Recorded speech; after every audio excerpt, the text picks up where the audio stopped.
Hello guys, welcome to all of you. Welcome बच्चों, this is class 4 और हम पढ़ रहे हैं सर्कल्स में बच्चों ये प्रैक्टिस क्वेश्चंस करवाऊंगा मैं इसमें आपको।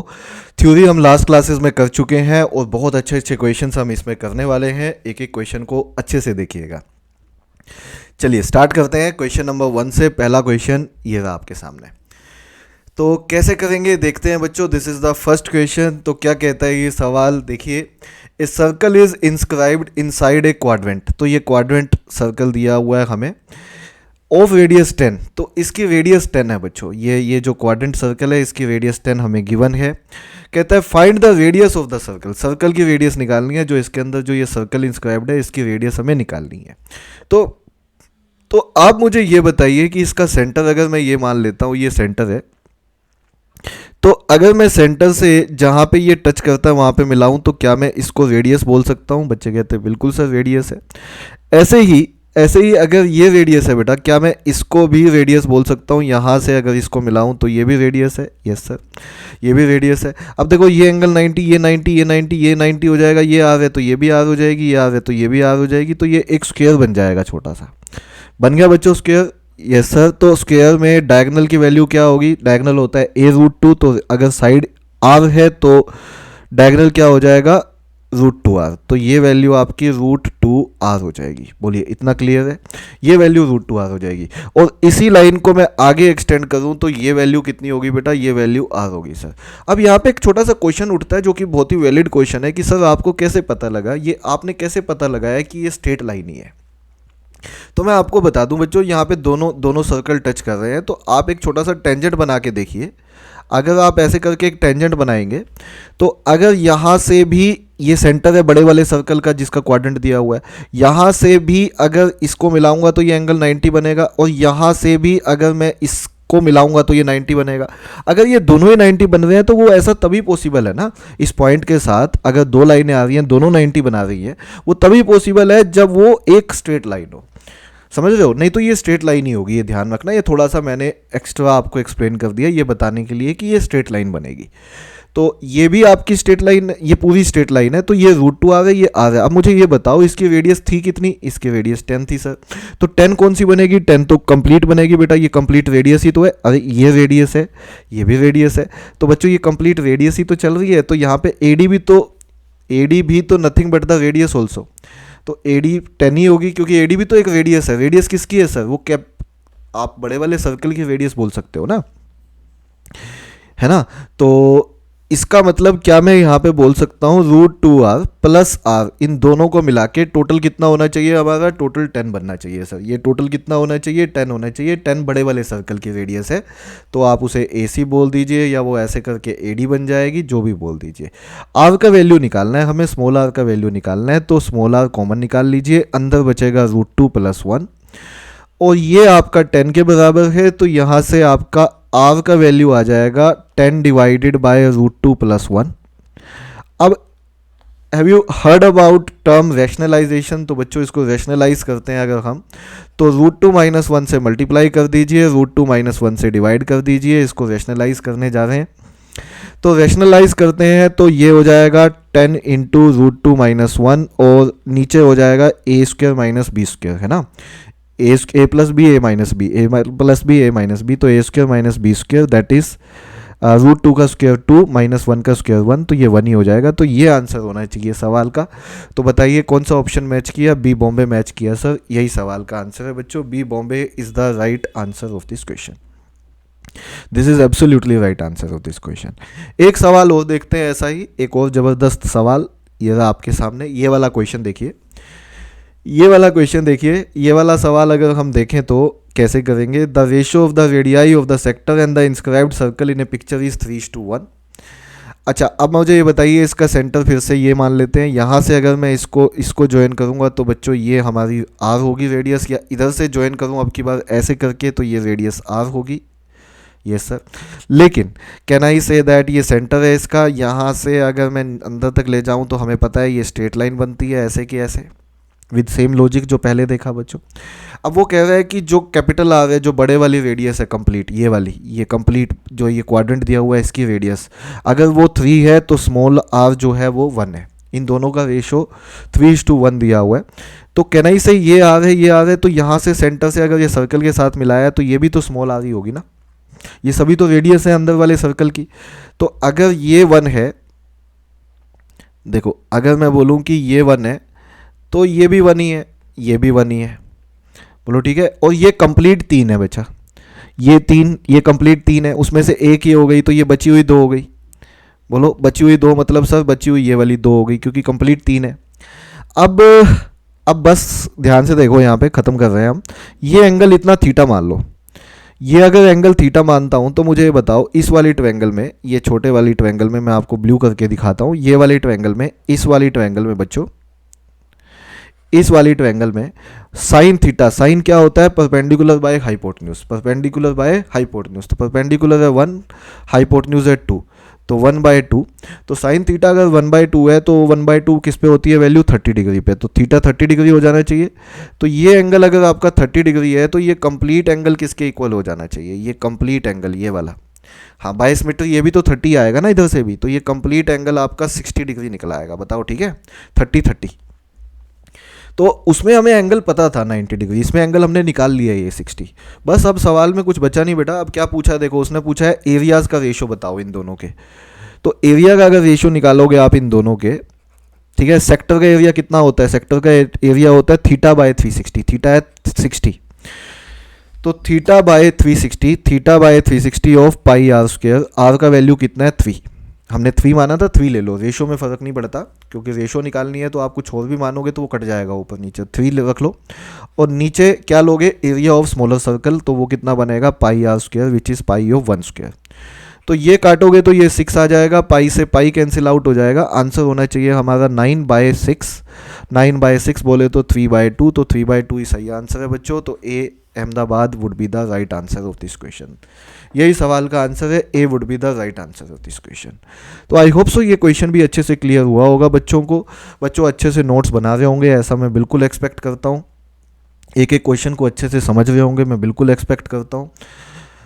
थोड़ा मेहनत करनी बहुत ज़रूरी है जो हम यहाँ पे कर रहे हैं बच्चों, और जिस जिस तरह के क्वेश्चंस बनते हैं मैं आपको करवाऊँगा 100%, बट हमें लगे रहना ज़रूरी है, मेहनत करते रहना ज़रूरी है, कंसिस्टेंसी के साथ मेहनत करना ज़रूरी है। ऐसा नहीं है कि अभी मेहनत कर रहे हैं बाद में छोड़ दी हमने, छोड़ना नहीं है बच्चों, मेहनत करना डेली बेसिस पे, हमें रूटीन बनाना है कि हमें एक टारगेट बनाना है कि वो ये अचीव करना ही करना है। और टारगेट 2 तरह से अचीव होता है, एक तो आप एक टाइमिंग सेट करो कि इस टाइम पे मुझे पढ़ना है तो पढ़ना है, कुछ भी हो, कुछ दिन मेहनत लगेगी, उसके बाद वो ऑटोमेटिकली एक हैबिट बन जाएगी। तो इस तरह से करोगे तो आपकी तैयारी बहुत अच्छी होगी। चलिए आ जाइए जरा थर्ड क्वेश्चन पे, ये वाला सवाल देखिए, this is also very good question. देखो यहाँ पे थर्ड क्वेश्चन क्या है, कहता है what is the distance between 2 parallel chords of length 32 and 24 centimetre. तो एक सर्कल है जिसकी रेडियस हमें 20 सेंटीमीटर दी हुई है, दिस इज द सर्कल जिसकी रेडियस हमें 20 दी हुई है, और 2 कोड है बच्चों, एक 32 वाली एक 24 वाली। 32 वाली यहाँ दिखा देता हूँ, ये 32 सेंटीमीटर वाली है, 24 वाली को इधर दिखा देता हूँ एक बार, ठीक है, एक को उस तरफ दिखा दिया, एक को इस तरफ दिखा दिया, ये सेंटर है। तो ये 32 है, ये सेंटर है। सेंटर से कभी भी अगर मैं कोड पे परपेंडिकुलर डालता हूँ तो वो कोड को बाइसेक्ट करती है, तो ये 32 थी तो बच्चों ये 16 हो जाएगी, टोटल 32 थी। यहाँ से परपेंडिकुलर डालोगे तो वो 24 को बाइसेक्ट करेगा, मतलब कि ये भी 12 और ये भी 12 हो जाएगी। रेडियस कितनी है, रेडियस है सर 20, तो ये 20 है आपकी, और रेडियस है 20 तो ये 20 है आपकी। बताइए इतनी बात सही है, इतनी ठीक है सर। तो अब पाइथागोरस थ्योरम से आप ये निकाल सकते हैं बच्चों, इतना पार्ट निकाल सकते हैं। आपको ट्रिपलेट भी बताए थे, ये 3 4 5 वाला ट्रिपलेट बनेगा, तो ये वैल्यू आपकी पाइथागोरस थ्योरम से 12 आ जाएगी, ठीक है, निकाल सकते हो, या मैं निकाल के दिखाऊं बच्चों, ये वैल्यू आपकी 12 आ जाएगी। कैसे, अंडर रूट ऑफ हाइपोटेन्यूज का स्क्वायर माइनस 16 का स्क्वायर, तो this value is root of 144, तो ये 12 आ जाएगी। और यहाँ से ये निकालोगे तो ऐसे ही ये आ जाएगी आपकी 16। टोटल डिस्टेंस कितना हो जाएगा? टोटल हो जाएगा 28। कितना डिस्टेंस हो गया टोटल? 28। तो बच्चे कहते हैं लेकिन सर यहाँ तो दो दो आंसर है, तो आप समझ गए होंगे। नहीं समझे दो आंसर क्यों है बच्चों? देखो बताता हूँ। ये एक तो डिस्टेंस हो गया, उसने पूछा था डिस्टेंस बिटवीन टू कोड्स बताओ, तो 12 + 16, तो एक तो बन गया 16 + 12। लेकिन अगर ये दोनों कोड सेम तरफ होती सेंटर के, जैसे ये आपने ये वाली 24 वाली कोड इस तरफ ली, मान लो ये यहाँ बनाई होती, कहाँ सर? यहाँ बनाई होती बेटा 24 वाली, तो इधर से डिस्टेंस 16 आता है ये, और ये 12 था, तो एक डिस्टेंस बनेगा 16 + 12 और एक डिस्टेंस बनेगा 16 - 12। 16 + 12 तब जब सेंटर से एक इधर हो और एक दूसरी तरफ हो। 16 - 12 तब जब दोनों सेंटर से एक ही तरफ हो। तो ये 16, ये 12, तो माइनस करोगे तो ये बचा हुआ डिस्टेंस आपका 4 आ जाएगा। इन दैट केस 16 - 12, तो ये 4। तो वैसे भी 28 एक ही ऑप्शन में आंसर था, बस मैंने दिखाने के लिए आपको दिखा दिया। तो आंसर ये दोनों हो जाएंगे, 4 और 28। ये क्वेश्चन समझ में आया बच्चों को अच्छे से? ये क्वेश्चन आसान था, कोई मुश्किल नहीं था, बट इसमें मेन बात थी बच्चों आंसर दोनों चलेंगे, 4 भी और 28 भी। चलिए नेक्स्ट क्वेश्चन पे बढ़ते हैं। नेक्स्ट क्वेश्चन पे बढ़ने से पहले मेरे ख्याल से ये क्वेश्चन अच्छे से क्लियर हो गया होगा, आप लोगों ने नोट कर लिया होगा, ऐसा मैं एक्सपेक्ट करता हूँ। और बच्चों फिर से याद दिला दूँ, रूटीन अपना बनाए रखना है हमने। और सबसे इम्पोर्टेंट होती है किसी भी एग्ज़ाम को क्रैक करने के लिए आपको एक अपनी आइडेंटिटी बनाना, कि हाँ मतलब आपको एक हैबिट बना लेना अपनी, कि अब मैं 100% अंदर से तैयार हूँ। अगर आपको अंदर से आप तैयार हो गई, आपके इमोशंस और आपकी फीलिंग्स अगर मैच कर गई आपस में, देखो हमारे इमोशंस तो होते हैं मुझे बहुत अच्छा परसेंटाइल लाना है, 99+ परसेंटाइल लाना है, बट हमारा बच्चों इमोशंस तो होते हैं बट हमारी फीलिंग्स के साथ मैच नहीं करते। फीलिंग हमारी कहती है कि अभी नहीं, 1 घंटे बाद पढ़ लूँगा। अगर ये दोनों चीज़ें अलाइन हो जाएं, ठीक है, तब हम कितनी भी परसेंटाइल अचीव कर सकते हैं। परसेंटाइल क्या मतलब, कुछ भी सक्सेस पाना चाहें वहाँ पे सक्सेस मिल सकती है, बिल्कुल मिल सकती है, क्योंकि हमारे जहाँ पे इमोशंस है हमारी फीलिंग्स भी वहाँ है। जनरली लोगों में क्या होता है प्रॉब्लम, ये दोनों मिस अलाइन होती हैं बच्चों, ये अलाइन नहीं होती हैं। ये अलाइन कैसे होती है सर? ये हैबिट से होती हैं। जब हम सेम टाइम पे बैठते हैं डेली बेसिस पे, तो हमें एक हैबिट हो जाती है, हमारा वही काम करने का मन करता है। जैसे अगर हम सुबह सुबह नाश्ता 8 बजे कर लेते हैं मॉर्निंग में मान लो, तो अगले दिन भी पूरे चांसेस हैं कि अगर हमारी वो हैबिट बनी हुई है तो उसके बाद हम 8 साढ़े 8 बजे के आसपास हम नाश्ता कर ही लेंगे, ब्रेकफास्ट कर ही लेंगे। अगर हम 2 घंटे रुक गए तो हमें कुछ मतलब अंदर से क्या होगा, एक एंशियसनेस आने लगेगी, कुछ मिसिंग है। तो ऐसे ही अगर आप एक टाइम का हैबिट बना लेंगे कि इस टाइम पे मुझे पढ़ना ही पढ़ना है, तो फिर दिक्कत आएगी नहीं, क्योंकि कुछ टाइम बाद तो वो हैबिट बन जाती है। चलिए आ जाइए क्वेश्चन नंबर 4 पे। ये वाला सवाल भी बहुत अच्छा सवाल है बच्चों, इसकी थ्योरी से रिलेटेड भी मैंने बात की थी, आपको थोड़ा सा इस क्वेश्चन के बारे में ब्रीफ अप कर देता हूँ।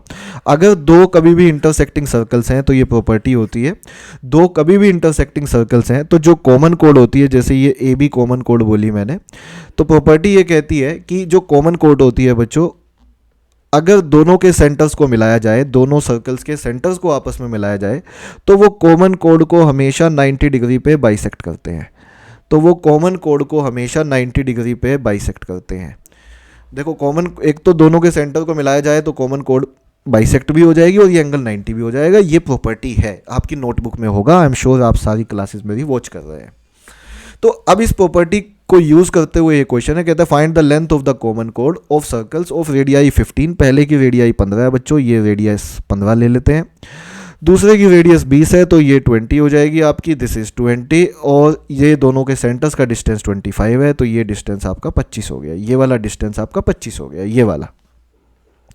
अब ध्यान से देखो आप, इसमें सबसे इंपॉर्टेंट बात 15, 20, 25, ये तीनों साइड किसकी होती हैं? ये 15, 20, 25 अगर आप रेशो निकाल के देखो तो ये 3, 4, 5 बनता है, और 3, 4, 5 तो राइट एंगल ट्रायंगल का ट्रिपलेट होता है बच्चों। तो ये राइट एंगल ट्रायंगल है और लॉन्गेस्ट साइड 25 है, तो इसके सामने वाला एंगल 90 डिग्री होगा, ये एंगल 90 होगा, समझ रहे हो?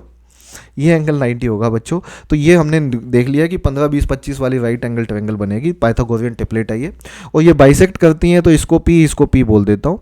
अब मुझे बताओ अगर मैं एरिया ऑफ ट्रायंगल AC1C2 की बात करूं, AC1C2 की बात करूं, तो AC1C2 में एरिया हम 2 तरीके से निकाल सकते हैं, half into base into altitude. Base 15 है तो ऑल्टीट्यूड 20 होगा, या फिर हाफ इंटू बेस अगर मैं 25 ले लूँ, बेस अगर 25 ले लूँ तो हाइट उस केस में P बनेगी बेटा। बेस अगर 25 है तो हाइट P बनेगी, बोलो सही है? तो यहाँ से P निकाल सकते हो आप। हमने एरिया कंपेयर कर लिया तो ये कट जाएगा, यहाँ से इसको काटोगे तो 5 आएगा, ये 3 आएगा, इस 5 से ये काटोगे तो ये 4 आएगा। पी का वैल्यू आपका 12 आ जाएगा, लेकिन ए भी जो है वो किसके बराबर है, वो 2p के बराबर है। 2p मतलब 2 इंटू 12 कितना बन गया 24, और यही सवाल का सही आंसर होना चाहिए, यही आंसर है क्वेश्चन का। तो A Ahmedabad would be the right answer of this question. A Ahmedabad is the right answer of this question, यही सवाल का आंसर है। तो आई होप सो ये वीडियो बच्चों को अच्छे से समझ में आया है, ये क्वेश्चन जो मैंने करवाए बच्चों को अच्छे से समझ में आए। तो बच्चों बस अपना एक हैबिट बनाओ, अपना एक रूटीन बनाओ, रूटीन सेट करो पढ़ने का कि आज सर ने सर्कल्स पढ़ाया है, आज हमने सर्कल्स पढ़ेंगे। और एक रूटीन भी ऐसा होना चाहिए जो अलग अलग टाइम पे नहीं होना चाहिए। बच्चे जनरली रूटीन बनाते हैं, मैं 10 घंटे पढ़ूंगा, मैं 8 घंटे पढ़ूंगा। मैं कहता हूँ तुम 6 घंटे पढ़ो, लेकिन वो 6 घंटे डिफाइन कर दो, डेली बेसिस पे सेम होने चाहिए। उन 6 घंटों में आपको बैठ जाना है बस। मान लो आपने टाइम सेट किया कि मैं सुबह 12 बजे से लेकर 6 बजे तक पढ़ूंगा, तो वो डेली बेसिस पे वही टाइम होना चाहिए, आगे पीछे नहीं होना चाहिए। This is very important. एक तो टाइम बच्चों और एक प्लेस, ये दो चीज़ें चेंज मत करना, कोशिश करो कि ये दोनों चीज़ें सेम रहें। ठीक है, जनरली सेम नहीं होती, बट अगर मोर और लेस 90% केसेस में अगर ये दो चीज़ें सेम रखते हो तो उसका फ़ायदा ये होता है कुछ टाइम के बाद माइंड को हैबिट पड़ जाती है। और मैं चाहता हूँ एक बार माइंड को हैबिट पड़ गई तो मुश्किल चीज़ें भी बहुत आसान लगती हैं फिर करने में। आज के वीडियो में इतना ही करेंगे बच्चों, नेक्स्ट वीडियो में मिलेंगे। Thank you very much, by two all of you.